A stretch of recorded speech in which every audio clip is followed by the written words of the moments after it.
হ্যাঁ, আমরা মধ্যবিত্ত, যাদের বুকে হাজারো স্বপ্ন থাকার সত্ত্বেও স্বপ্নটা অপূর্ণ থেকে যায়। মধ্যবিত্ত পরিবারের ছেলেরা শত শত শখ টাঙিয়ে রাখে অভাবের দেওয়ালে। যারা পকেটে 10 টাকা আর বুকে কষ্ট নিয়ে 24টা ঘন্টা কাটিয়ে দেয় একটা কথা ভেবে, আমার বাবার সামর্থ্য নাই, আমি চাইলেও আমার স্বপ্নটা পূরণ করতে পারবো না কোনোদিন। মধ্যবিত্ত সন্তানদের কাঁদতে হয় না কখনো, কারণ তাদের কান্না দেখার মতন কেউ নাই।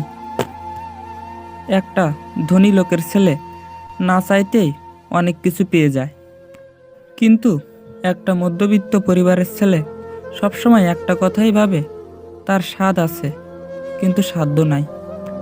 একটা সত্য কথা কি জানেন? মধ্যবিত্ত পরিবারে জন্ম নেওয়া মানেই চলন্ত একটা ট্রেনের সামনে ছোট একটা শিশুকে ছেড়ে দেওয়া।